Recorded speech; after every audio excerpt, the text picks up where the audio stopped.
It's the film that started a franchise. Star Wars Episode 4, A New Hope. Originally, it was just called Star Wars. And one thing I really like about this DVD version is that the disc itself has the original poster, just like I'm using for my review. So there we go, the original poster for Star Wars, aka Star Wars Episode 4, A New Hope. Alright, so continuing my review series of Star Wars, yes, we are going into the original trilogy. Yes, we are. And Star Wars, A New Hope, Episode 4, came out in 1977, written and directed by George Lucas. Now, obviously I didn't watch it when it came out in theaters because I wasn't around yet. My very first viewing of Star Wars, A New Hope, was probably when I was a kid, and it wasn't technically a legal version of the movie. My dad had a habit of recording movies onto VHS, his own copies of movies. And I think that was my very first Star Wars movie, was a recorded version of Star Wars A New Hope on VHS. Dad had a lot of movies like that. Yeah, so anyways, this is obviously DVD.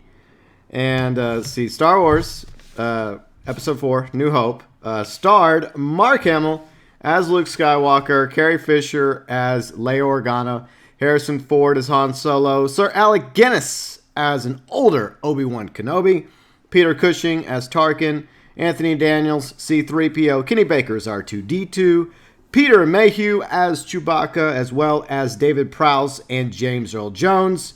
Both played Darth Vader. David obviously was in the suit, and the legendary, iconic James Earl Jones voiced Vader in Episode 4. The score, once again, by John Williams. Actually, this was the very first Star Wars movie that he did a score for, because technically it was the first film. So the basic premise, I'm going to keep this one shorter because I think the other three reviews started getting a little long in the tooth, so I'm going to try and cut this part down, the premise of the movie, the Cliff Notes. You know, Galactic Empire, Jedi wiped out, you got Leia captured because she was trying to steal the Death Star plans along with the rebels. You have C-3PO and R2-D2 escaping with those plans to Tatooine, and they eventually come across a young moisture farm boy named Luke Skywalker. And then, of course, they eventually run into Ben Kenobi, a.k.a. Ben Obi-Wan Kenobi. You know, the artist formerly known as Obi-Wan Kenobi, now Ben Kenobi.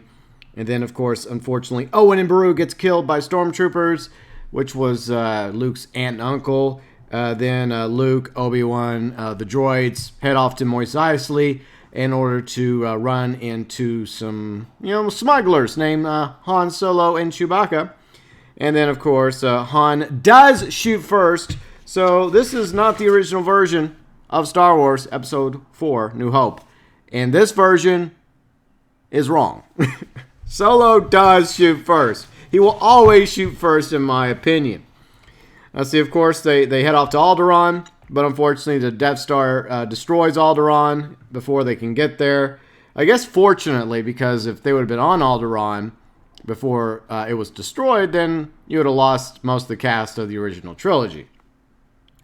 Let's see, then of course, they're captured by the Death Star, which is no moon, it's a space station, and Obi-Wan heads off to deactivate the tractor field, while Luke, Han, and the droids attempt to rescue of Leia, and they get into all sorts of shenanigans. Eventually they escape, and then you have, before they leave, you have the second battle between Obi-Wan Kenobi and Vader.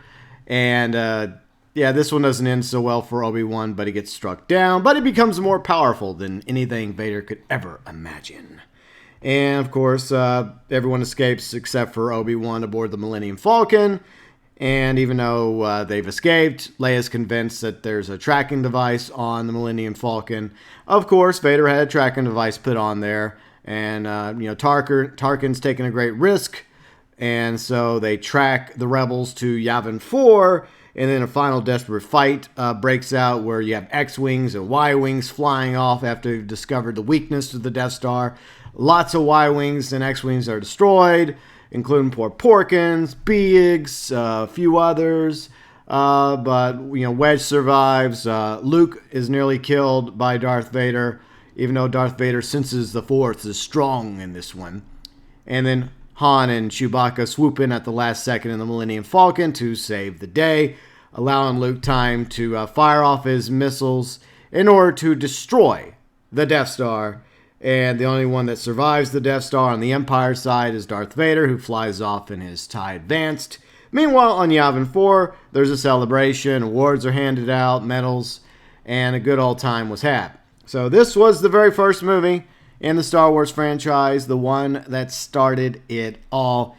It was action-packed, it was fun, and there definitely was a feeling that this world actually exists. Well, this galaxy from a long time ago, far, far away. And credit to George Lucas for all that. It just felt very real. The characters were very enjoyable on all sides, even minor characters you happen to come across.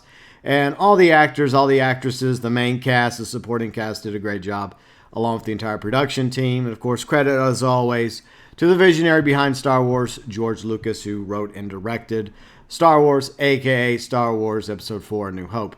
So, before we get to my ranking, I want to talk about the fact that, yes, there were a few versions of Star Wars that have come out over the years, specifically the original trilogy. Now, you had the original version. But then, in 1981, George Lucas re-released Star Wars in theaters, and this is the first time that it included the subtitle Episode 4, A New Hope, because a year prior, we had Empire Strikes Back, which was, Episode 5. So Lucas had to go back to Star Wars and retitle it Star Wars Episode 4, A New Hope. And that's what most of us know it as now. Even though there are a lot of people out there, whenever they say Star Wars, this is the film they're thinking about. But it wasn't the last change that Lucas made to this movie or the original trilogy. In fact, in 95, the last versions of the original trilogy, original, were sold on VHS. And then in 1997, George Lucas's quote-unquote definitive vision was released, his special editions, where he went a little crazy with the CGI, and he started adding a few scenes or re-adding scenes that were originally on the cutting room floor, and which also included in this one particularly Han not shooting first. And yeah, that was, most Star Wars fans kind of sort of disagreed with that decision by George Lucas. Now, I don't know if really most of the CGI was necessary in hindsight, because a lot of it really doesn't live up now. Back then it looked cool, but a lot of it's just scene extensions. Scene extension here, scene extension there.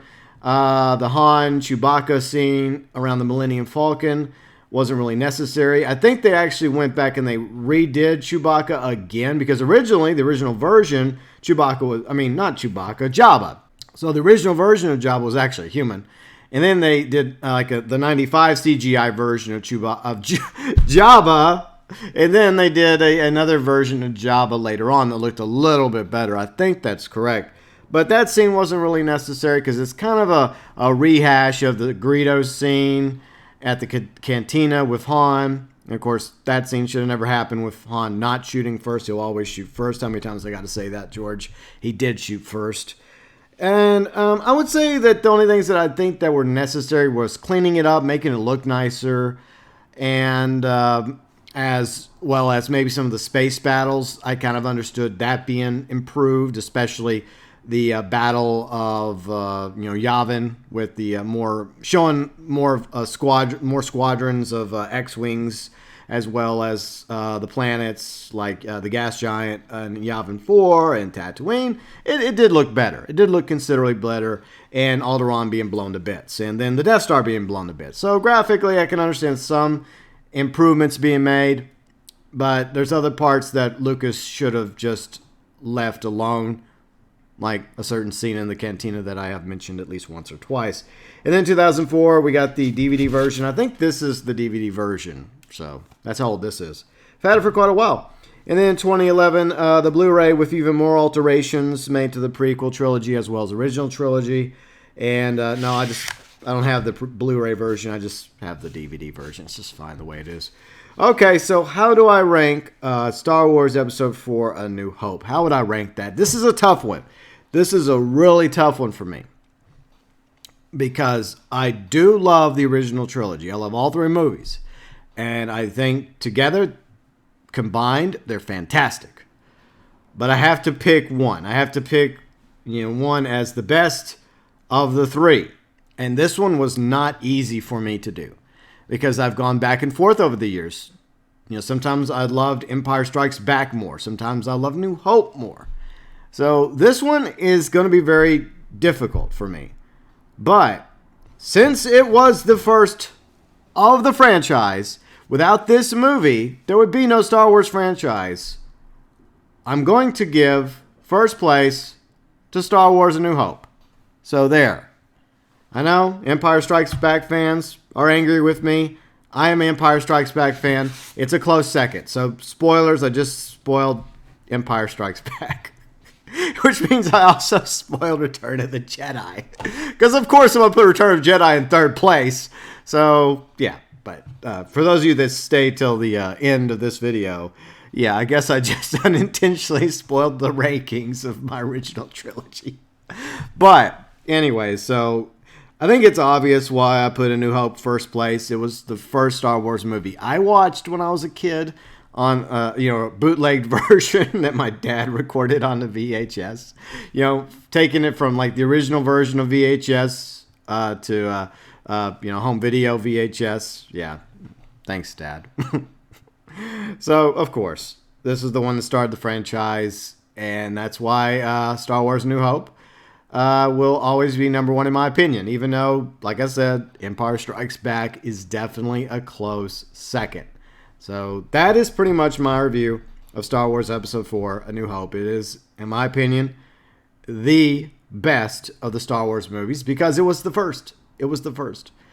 And a lot of people can make the argument that Empire was better, and we'll talk about that next time. And I absolutely love Empire, and I love Return of the Jedi. But if we're going to have a ranking system, somebody has to be in first place. There has to be a first place when it comes to these three movies. So that's the way I rank it. And I'm curious where you rank A New Hope. Is it your favorite Star Wars movie of all time? How would you rank it between all the others of the original trilogy or all 9 films of the Skywalker saga? Where do you rank A New Hope? What were your favorite characters? What were your favorite scenes and moments regarding Star Wars: A New Hope? Feel free and let me know below in the comments section. And come back next time when we review Star Wars Episode 5, The Empire Strikes Back.